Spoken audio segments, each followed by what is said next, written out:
Résilience, 22 minutes pour analyser l'actualité locale par le prisme des formations politiques. Un rendez-vous qui réunit les représentants des partis dans la Loire pour dépasser les frontières idéologiques, mettre en exergue les convergences et poser un regard critique sur l'actualité. Un rendez-vous animé chaque semaine par Jean-Marc Chazot. Bonjour, ravi de vous retrouver pour un nouveau numéro de Résilience, le rendez-vous du débat politique dans la Loire.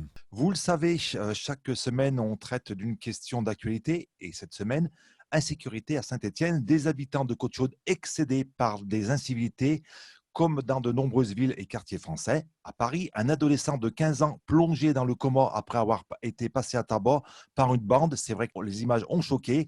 Les Français demandent aujourd'hui des actes forts aux élus pour faire respecter l'ordre républicain. Mais en ont-ils les moyens? Et pour répondre à cette question, j'accueille Lionel Boucher, président de l'UDI dans la Loire. Bonjour. Pierrick Courbon, conseiller départemental du Parti socialiste dans la Loire. Bonjour. Bonjour. Robert Carulac, le secrétaire départemental Les Républicains. Bonjour. Bonjour. Et devrait nous rejoindre en cours d'émission David Koffer, le référent de La République En Marche dans la Loire, et s'est excusé Olivier Longeon. Lionel Boucher, votre avis sur la question? C'est une question qui est à l'évidence difficile, déjà, je vais presque dire en trois parties. La première, c'est que la sécurité est un devoir régalien de l'État. Donc ça, il faut l'entendre. Ce n'est pas pour excuser les collectivités locales, mais il faut entendre quand même que l'État doit rester chef dans cette problématique. Après, en tant que père de famille, j'ai envie d'imaginer qu'il faut faire la différence entre la justice et la vengeance. Si quelqu'un devait un jour toucher un cheveu de mes enfants, je crois que l'histoire serait écrite de manière tellement différente qu'il ne serait pas présenté à un juge d'instruction. La troisième partie, elle est que je suis un montagnard et que face au loup, il y a des patous dans les pâturages. Et que les gardiens de la République, ils sont l'enseignant, ils sont la famille en premier lieu, ils sont le policier et le juge. Et je crois que si la République n'est pas ferme, nous aurons de plus en plus d'images comme nous avons vécu avec ce jeune Yuri. Et j'ai une pensée vraiment très affectueuse pour le jeune marin qui a vécu le même traumatisme. Alors qu'un couple s'embrassait sur les quais à Lyon, il s'est fait tabasser, il en garde des séquelles terrifiantes. Et nous avons sa maman, parce que nous l'accompagnons à travers Festimum à Saint-Étienne. Cette violence-là, il faut qu'elle soit canalisée. Et dans le même temps, j'ai envie de dire que, bien qu'étant centriste, il faut être extrêmement ferme. Vous ne verriez pas aux États-Unis ou en Russie marcher sur les pieds des policiers. Je crois qu'à un moment donné, il faut que nous rappelions que force doit rester à la loi toujours. Il faut que la justice se saisisse des sujets et qu'elle ne le fasse pas de manière déconcentrée. Enfin, à partir de quand on va prendre les choses en main? Faut-il qu'il y ait 26 condamnations dans un carnet d'adolescents pour qu'il y ait une réaction? Voilà. Je crois qu'à un moment donné, il faut se saisir pleinement de la situation. Ces images, elles existent, mais il y en a beaucoup d'autres. Il y a trop de laisser-aller. Maintenant, il faut que le sujet soit pris en main par la collectivité et en premier lieu par l'État, car la sécurité, c'est un problème régalien. Pierrick Courbon, vous partagez l'analyse de Lionel Boucher? J'en partage une partie et je vais pour ma part me concentrer là sur le prisme local et de la situation à Côte-Chaude. Alors déjà en précisant qu'il ne s'agit pas de stigmatiser le quartier, puisque la situation qu'on retrouve aujourd'hui à Côte-Chaude et que les habitants dénoncent, malheureusement, j'ai envie de dire, on la retrouve dans la plupart des quartiers de Saint-Étienne et dans la plupart des quartiers des grandes villes en France. Qu'est-ce qu'on a? On a des habitants qui se disent excédés par ces petites incivilités du quotidien qui pourrissent la vie de tout le monde, ces petits trafics de stupéfiants. Ce n'est pas du grand banditisme, mais c'est des petits trafics qui se font à la vue et au su de tout le monde et qui, encore une fois, dégradent complètement l'atmosphère d'un quartier. avec des habitants qui disent finalement on voit une atteinte à la sécurité des biens et des personnes, on voit une dégradation globale du cadre de vie, on ne se sent plus en sécurité, on ne se sent plus bien dans le quartier, dans ce quartier-village où il faisait si bon vivre. Et donc on a un véritable sentiment d'abandon, un petit peu de relégation et un sentiment aussi de découragement de la part aussi bien des habitants, des acteurs économiques et des associations. Alors, qu'est-ce qu'on peut faire par rapport à ce genre de situation? Naturellement, un certain nombre d'actions doivent être opérées par les forces de sécurité, en particulier par la police nationale. Mais j'ai envie de dire, cette problématique, elle ne peut pas se résumer à la seule question des moyens humains de la police nationale et de la police municipale, qui doivent d'ailleurs travailler en bonne intelligence de concert. La question des moyens humains, elle est fondamentale, d'ailleurs beaucoup plus fondamentale que les questions des moyens technologiques de vidéosurveillance. On a beaucoup parlé des caméras ces derniers temps, et bien souvent, moi je dis que les caméras, si elles peuvent avoir un rôle, ne font que déplacer les problèmes d'une rue à l'autre. Donc oui, à une réponse sur le plan de la sécurité, c'est une réponse sécuritaire, mais elle ne suffit pas parce que le mal, comme l'évoquait Lionel Boucher, est bien plus profond. Il y a aussi une certaine forme de faillite de notre système éducatif, une certaine forme de faillite aussi de la mission éducative de certaines familles. Quand on a des gamins de 12 ou 14 ans qui se retrouvent à 2 heures du matin en semaine sur l'espace public, c'est qu'il y a un problème quelque part. Et puis aussi, on paye sur ces quartiers-là, c'est que nos quartiers populaires, des décennies d'inaction et de recul des services publics. On a vu un certain nombre de services publics fermés dans ces quartiers, des bureaux de police, des bureaux de poste. Dans le quartier de Côte-Chaude, il y a une structure d'éducation populaire qui a été fermée il y a quelques années. On a une autre structure d'éducation populaire qui demeure et qui alerte régulièrement sur le sous-financement chronique dont elle fait l'objet pour mener à bien finalement ces missions d'éducation populaire à travers le quartier. Donc il y a véritablement l'ensemble d'un écosystème autour duquel il faut pouvoir travailler, les forces de sécurité, mais aussi la question de l'éducation, les moyens de médiation, de prévention spécialisée. Tout ça fait partie d'un tout et c'est véritablement un problème global qui ne se limite pas, encore une fois, à la seule question de la sécurité. Moi, ce que je veux retenir quand même de la situation à Côte-Chaude, c'est la formidable mobilisation des habitants et des associations. Parce qu'encore une fois, cette situation, on la retrouve partout. Et bien souvent, en tant qu'élu, on reçoit des coups de fil, des pétitions de gens qui sont extrêmement en colère. Là, on a une démarche citoyenne extrêmement saine. On a eu plus de 200 personnes qui se sont retrouvées et qui ont dit, voilà, il y en a marre, mais on a une responsabilité, chacun a une responsabilité à jouer, chacun peut apporter sa pierre à l'édifice de la coproduction de la sécurité. Et ça, je pense que c'est extrêmement encourageant. C'est une opportunité à saisir pour tous les institutionnels, les collectivités, la mairie, le département, les services de l'État, parce qu'on a des citoyens qui ont envie de jouer un rôle. Ils ne sont pas simplement que spectateurs ou dans la critique, ils ont envie de s'impliquer dans la production de la sécurité sur le quartier. Et j'espère que véritablement, ça portera ses fruits. Et ce rassemblement pacifique, ça avait lieu samedi dernier, samedi après-midi. Robert Carulac, votre point de vue sur la question? Avec Gaël Perdriau, notre maire, avec quelques élus, Pascal Lacour, Charles Dallara, Jacques Fromalin, Siam Labiche, nous étions présents pour ce rassemblement samedi afin de témoigner notre solidarité envers les Côte-Chaudaires victimes de cette situation d'insécurité. C'est vrai que c'était une manifestation extrêmement digne, sans polémique, tout à fait pacifique, sans sentiment de haine ou de revanche, mais avec une vraie fermeté, une vraie détermination dans les propos pour engager une lutte sans répit contre l'insécurité qui règne dans ce quartier. Et nous sommes aussi solidaires, évidemment, de tous les Stéphanois qui connaissent ce type de problème dans leur rue, dans leur secteur, dans leur quartier. Et nous serons à leur côté, évidemment, pour tenter d'essayer de résoudre tous ensemble ces problèmes. Moi, ce que je voudrais dire, je récuse le terme d'incivilité, parce que quelqu'un qui casse une vitrine, quelqu'un qui fait brûler une voiture, quelqu'un qui fait du trafic de drogue, quelqu'un qui bouscule, qui attaque, qui fait du vol à la tire, eh bien c'est un délinquant. Et nous sommes bien face à des situations de délinquance. Et moi, je pense que la police nationale fait son travail sur le territoire. Alors, Ils ne sont pas assez nombreux, tout le monde est d'accord. D'ailleurs, lorsque Bernard Cazeneuve s'était déplacé à Saint-Étienne, il avait tellement bien reconnu cette situation qu'il avait promis 100 policiers supplémentaires qui ne sont malheureusement jamais arrivés sur notre territoire. Mais il y a un manque d'effectifs, je pense qu'on peut être relativement consensuel sur ce constat, et il y a aussi un manque de moyens.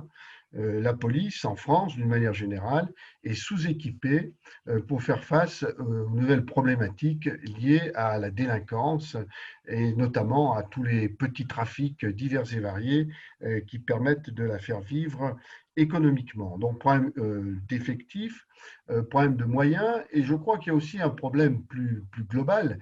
Et si on veut faire de la prévention avec les associations, avec les centres sociaux, avec les clubs de sport, qui tous étaient présents d'ailleurs sur la place de la République à Côte-Chaude, quel symbole merveilleux d'ailleurs d'arriver à réunir tous ces acteurs du quartier sur la place de la République, eh bien c'est aussi parce que il y a une situation régalienne qui est de plus en plus intolérable et qui, pour ma part, est liée à trois problématiques essentielles dont l'État doit se saisir. La première, c'est le déni. Et quand on parle d'incivilité au lieu de délinquance, je pense qu'on est dans le déni et qu'on n'écoute pas suffisamment les victimes. Il faut voir la réalité en face.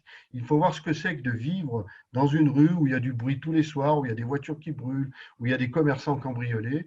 Et ça, on n'est pas, je pense, suffisamment présent et suffisamment à l'écoute des victimes, pas suffisamment présent à leur côté et pas suffisamment présent à leur écoute. La deuxième problématique, c'est la crise de l'autorité et l'impunité. Là aussi, on parle de sentiment d'impunité, mais ce n'est pas un sentiment d'impunité. C'est de l'impunité effective, c'est-à-dire que les délinquants ne sont pas sanctionnés ou sont peu sanctionnés. Et ça, je crois que si on n'est pas capable de sanctionner des actes délictueux, eh bien, évidemment, on s'expose à la récidive. Et c'est exactement ce qui est en train de se passer. Et non seulement à la récidive, mais vous parliez de ce malheureux Yuri qui a été victime d'actes épouvantables, eh bien, on est vraiment dans une espèce de crescendo qui nous terrorise tous, parce qu'on se demande jusqu'où cela va aller et quand cela va s'arrêter. Donc, il faut lutter contre l'impunité, il faut que les lois soient appliquées, il faut que les délinquants soient sanctionnés. Et sanctionner, ça veut dire qu'ensuite on peut pardonner, puisque celui qui a fait sa sanction, il a parfaitement droit à la réinsertion, mais il doit d'abord être sanctionné. Sans punition, nous n'évoluerons pas sur ce sujet-là. Et puis je pense qu'il y a un problème culturel. On voit un effondrement du niveau scolaire, notamment en français et en mathématiques. Vous savez que j'ai enseigné le français pendant de nombreuses années, donc je connais bien ce problème-là. Et je pense que quand on n'a pas les moyens culturels de s'exprimer, quand on n'a pas les moyens culturels de s'insérer dans notre société, eh bien, cela peut générer des actes de violence parce qu'on a peu de connaissances, peu de repères sur le plan de l'éthique, sur le plan de la morale citoyenne. Et je crois qu'il y a un travail éducatif qui doit être porté par tous les acteurs. Donc l'école, bien évidemment, et en premier lieu, mais les associations, ceux qui étaient présents, celles et ceux qui étaient présents samedi à Côte-Chaude, les clubs sportifs.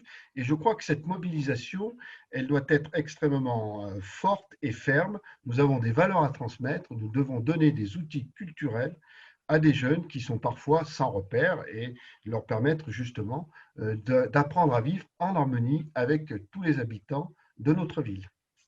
Et vient de nous rejoindre David Koffer, référent de La République En Marche dans la Loire. Bonjour David. Bonjour. Alors la question du jour, insécurité à Saint-Étienne, des habitants de Côte-Chaude excédés par les incivilités, comme dans de nombreuses villes et quartiers français. À Paris, un adolescent de 15 ans plongé dans le coma après avoir été passé à tabac par une bande. Les Français demandent aujourd'hui des actes forts aux élus pour faire respecter l'ordre républicain. Mais en ont-ils les moyens? Votre réaction? je pense que l'ensemble des élus, et quel que soit le bord politique, quelle que soit la fonction que nous pouvons occuper, élu local ou élu national, nous avons bien évidemment, et nous avons une obligation d'apporter des réponses à ces problèmes-là. Et si, par la voie législative, la voie réglementaire, par des moyens augmentés au niveau des services de police, par différentes lois, on est en train de négocier, on est en train de travailler actuellement l'Assemblée nationale sur la loi de la sécurité globale, il y a beaucoup de choses. Donc il ne faut surtout pas baisser les bras. En tout cas pour ma part, et je pense qu'on sera tous d'accord là-dessus, il est hors de question de baisser les bras, de laisser une minorité agissante s'agissant de délinquants. J'entendais, je suis désolé encore une fois, j'ai pris mon cours, j'écoutais Robert Carulac en ce qui concerne les actes de délinquance. Effectivement, peut-être on peut se retrouver là-dessus. Pendant des années et des années, on a peut-être fait un déni volontaire en mélangeant un peu beaucoup de choses, en mélangeant les actes d'incivilité, le sentiment d'insécurité, l'insécurité. Il y a de l'insécurité ou il n'y a pas d'insécurité. Le sentiment, c'est le ressenti qu'on peut avoir concernant des problèmes que l'on rencontre dans la rue. C'est uniquement un ressenti. Quand vous avez, notamment sur Côte-Chaude, mais ce n'est pas propre à Saint-Étienne, c'est dans de nombreuses villes et villages, même de France, parce que je ne veux pas faire d'ingérence dans les affaires stéphanoises, je ne suis pas élu à Saint-Étienne, même si c'est ma ville natale et que j'aime cette ville, et que j'ai mes racines. Nous sommes tous confrontés à ces problèmes de délinquance. Donc déjà, la première des choses à faire, c'est effectivement ne pas faire déni et nommer ce qui se passe. Il y a des actes d'incivilité, oui, mais il y a aussi des actes de délinquance. Et la délinquance, elle est punie pénalement par les tribunaux. Encore faut-il, bien évidemment, qu'il y ait des dépôts de plainte ou qu'il y ait des actions menées par le procureur, par le parquet. Donc déjà, il faut nommer les choses. Moi, à titre professionnel, je suis amené à travailler dans le logement social pour tout ce qu'on appelle, nous, la tranquillité résidentielle. Et effectivement, les problèmes, de jour comme de nuit, d'individus, le plus souvent jeunes, il faut aussi dire les choses telles qu'elles sont, qui occupent de manière intempestive les parties communes, les parties privatives, ou même sur la voie publique, à proximité des allées, à proximité des immeubles, qui pourrissent au quotidien la vie des locataires, la vie des Stéphanois et même d'autres personnes. Donc pour ça, il est hors de question, bien évidemment, de baisser la garde. Des moyens ont été mis en place par le passé, certainement pas suffisants. Il y a des choses qui ont fonctionné, d'autres qui ont moins fonctionné. Mais je pense que la sécurité, c'est l'affaire de tous. Qu'on doit tous tirer, de toute façon, on doit tous tirer dans le même sens, que les fauteurs de troubles, les malfaisants, ce sont les délinquants et pas les honnêtes citoyens qui vivent correctement. La police nationale, la police municipale, les associations culturelles, sportives, je dirais les citoyens que nous sommes, nous avons tous, à des degrés différents bien évidemment, notre part de responsabilité dans le bien vivre ensemble. C'est quelque chose d'extrêmement important. Et moi, j'appelle ça, enfin, je ne suis pas le seul à l'appeler, mais dans la profession qui est la mienne au titre du logement social et sous le prisme de la tranquillité résidentielle, on appelle ça, nous, la coproduction de sécurité. C'est quelque chose de très important. Chacun a sa place. La police nationale est là pour faire respecter le devoir régalien de l'État. La police municipale a un rôle extrêmement important aussi à jouer. Et dans le cadre de la loi sécurité globale, notamment les articles, je crois, 2 à 6, peuvent permettre éventuellement, sous une forme d'expérimentation, de donner des pouvoirs, limités certes, mais des pouvoirs de police judiciaire auprès de la police municipale. Mais aussi les sociétés de sécurité privée. Mais aussi, encore une fois, les associations. À des degrés divers, nous sommes tous responsables de cela. La première des libertés, c'est la sécurité. C'est pouvoir se déplacer comme on veut, quand on veut, sur n'importe quelle partie du territoire. On le sait, c'est très compliqué dans certains secteurs.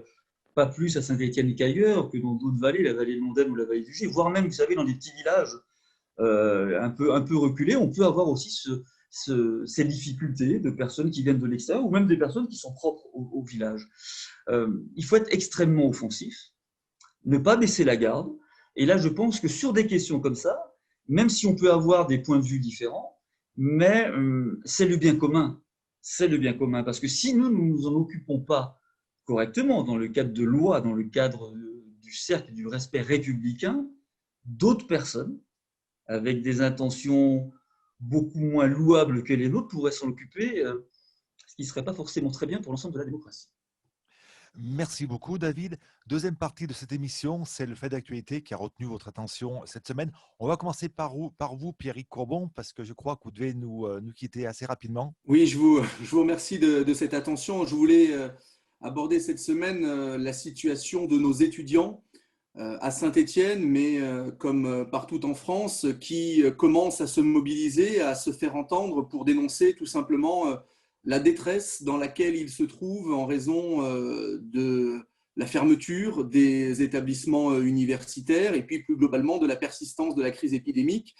Une détresse financière, bien évidemment, une détresse aussi sociale, psychologique et des grandes difficultés à poursuivre leur cursus académique et au-delà de ça, des difficultés à se projeter dans l'avenir pour une jeunesse qui considère de plus en plus qu'elle va être finalement une génération sacrifiée.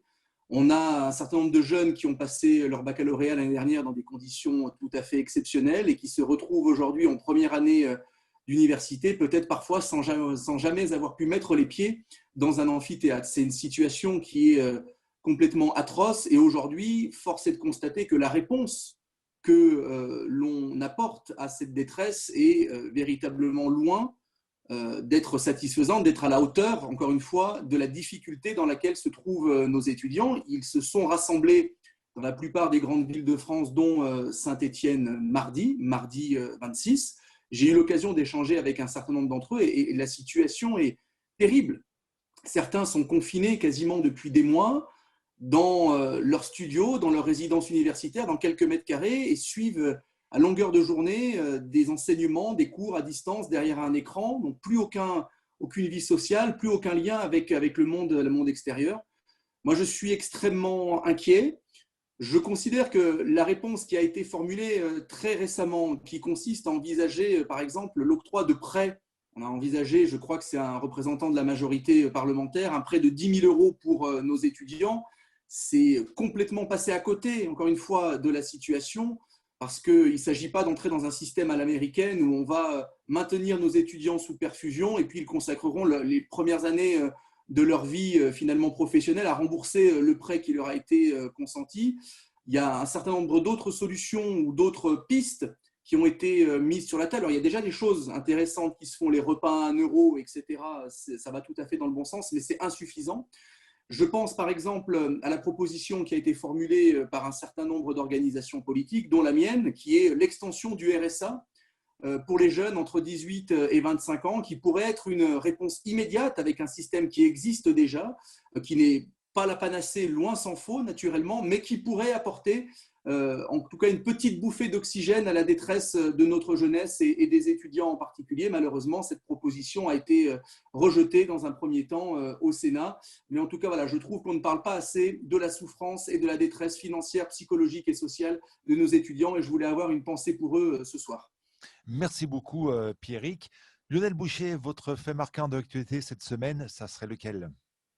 Écoutez, déjà, je partage en tout point les propos de Pierrick Courbon, peut-être à ceci près que je ne crois pas que le RSA diffusé aux étudiants suffise, mais en tout cas, je voulais m'associer à ces propos. Je crois que nous avons aujourd'hui, tant sur le vieillissement que sur les étudiants, que sur les personnes hospitalisées que nous ne pouvons pas visiter, une période qui est extrêmement compliquée. Il va falloir prendre en compte. Moi, en 2 mots, mon sujet d'actualité, il est une inquiétude qui est celle de voir que Sanofi ne peut pas répondre au sujet aujourd'hui et qu'il va se faire la petite main de Pfizer. Ça m'interroge doublement. Ça m'interroge premièrement sur la place de la France dans le concert des nations. Sommes-nous encore une grande puissance mondiale ? J'ai peur que la réponse nous soit désagréable. Et puis, je me dis que soit nous avons raté quelque chose à la genèse, soit les autres sont allés trop vite et qu'il y a manqué de tests. Et je le redis encore sur cette antenne, je crois que bientôt, quand nous serons sortis de cette pandémie, une commission parlementaire et la saisine de la Cour de justice de la République nous apprendront beaucoup de la manière dont nous avons appréhendé cette crise et cette pandémie qui est unique depuis un certain nombre de siècles. Merci beaucoup, Lionel. Robert Kerulac, votre fait marquant de l'actualité cette semaine, c'est lequel? J'avais alerté la semaine passée sur la situation des étudiants, en particulier des étudiants stéphanois. Je crois qu'il y a une problématique économique pour certains, effectivement, faute de petits jobs, hein, comme on les appelle, hein, désormais indisponibles suite à la fermeture des bars et des restaurants en particulier, mais aussi des clubs de sport, enfin, un certain nombre d'équipements qui pouvaient employer des vacataires, hein, si l'on peut dire, hein, et leur fournir donc un minimum de revenus. Mais il y a aussi une problématique culturelle, il y a aussi une problématique sportive, une problématique sociale, hein. Finalement, ils se retrouvent privés de toute forme d'activité qui permet, quand on est jeune, qui permettent, pardon, quand on est jeune, de pleinement s'épanouir. Mais je ne voudrais pas sombrer dans le pessimisme, hein. J'avais déjà eu l'occasion de dire ici même qu'il fallait rester optimiste et ne pas être décliniste.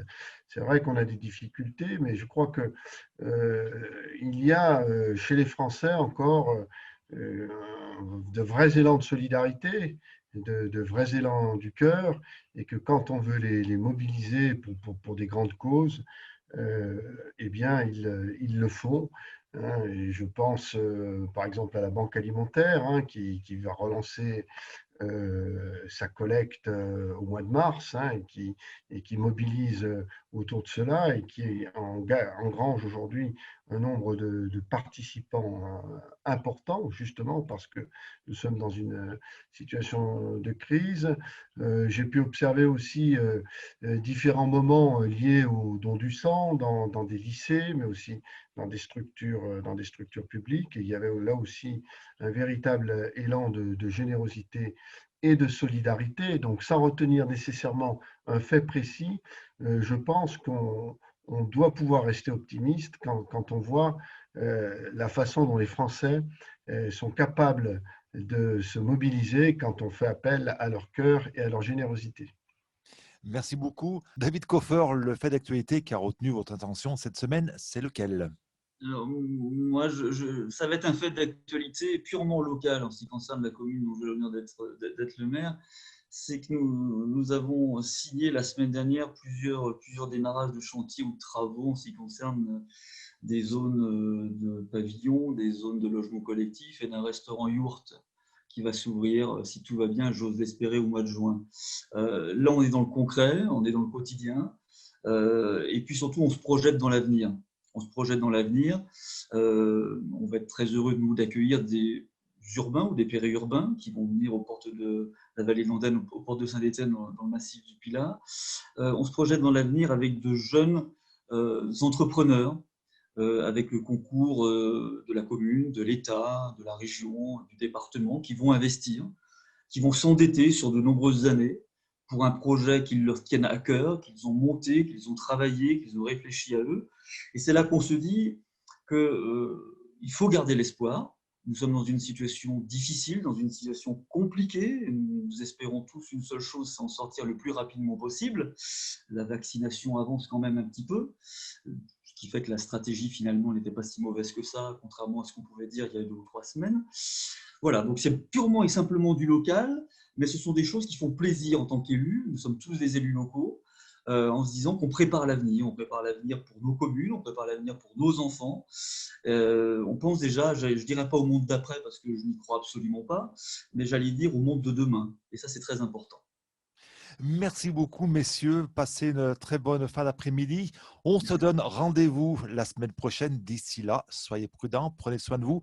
À très bientôt. Au revoir.